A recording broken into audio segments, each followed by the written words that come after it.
So what we are going to do is we are going to continue learning how to work in this virtual classroom. I have already told you how to get here. We are already inside our virtual classroom.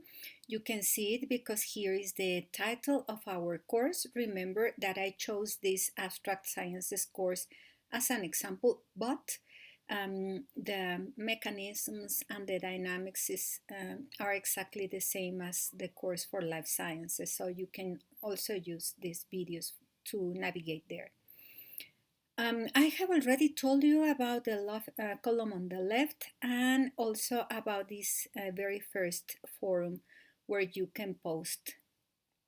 Now, we are going to talk about how to work with forms.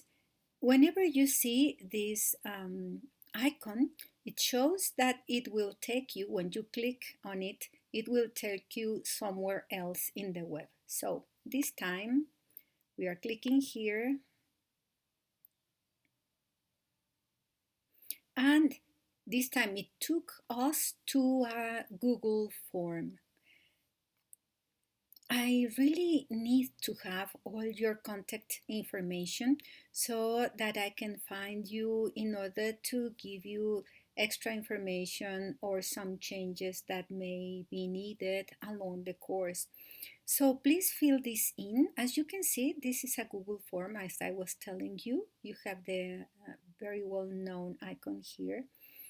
So you start scrolling down and you have a short explanation here. The title of this questionnaire says it all. Contact information. Please fill in this questionnaire. It is needed or intended to get all the necessary data to keep in contact with every student. So every student will fill this in. So you have to type your last two names, the last two names, please, and then your first name, or if you have two names, both names, or if you have three names, like is in my case, then you type the three of them. Um, an email, it must be a Gmail account because you are going to be saving lots of things in your Google Drive. And also, you are going to share some documents and homeworks and assignments with me and with your classmates throughout the course. So, you need to open a Gmail account. If you haven't got one, or if your Google Drive is already full of information, please create a new Gmail account. And it would be a good idea if you create it just for this course. And if that is the case, please create the account writing your first name, like for instance, Sandra, and then your last name, I don't know, Perez, and then your group 603B or the group you are at, and then of course it will be at gmail.com. It is important then that you have a Gmail account. If you have one and your Google Drive is not very full of information, you can use that and type it here. If not, if you don't have one or your Gmail is already full of information, then create another one in the way I asked you to. And then write here your class, your group number, and something that is very important for me is to know whether you are a regular student or not. If you have failed subjects in the previous years, it is important for me to know so that if there is a way to help you overcome it, I will. Or we can maybe look for some information for you to get help. And if you haven't failed any, well, that's great. But especially if you are having trouble with physics. I remember that you studied physics when you were in the fourth grade. So if you're having trouble with physics, it is important that you tell me.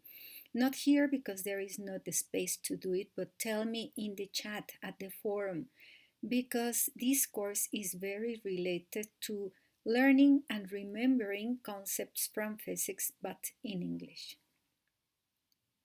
Now, something that I am really interested on is to know your expectations for this English course? What do you want to find here? What are you expecting to find? I know that so many students have already had English courses in the previous years, and maybe you are used to singing songs or watching films.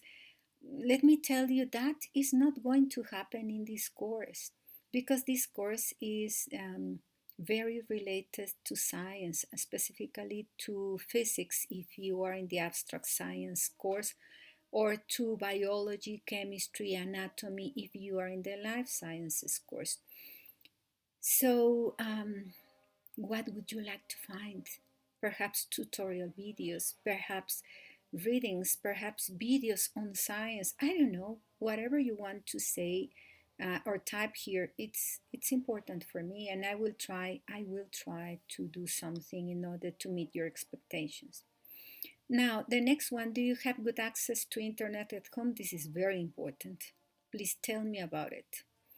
And do you have a computer to work at home? I know that there are families who only have one computer and there are three children studying, and dad and mom have to work at home, and all of them need the computer and all of them at the same time. So if that is your case, please let me know. And I think that there will be some chances for some students to go to the Prepa 5 in order to work with any of the machines there. So please let me know what is your case.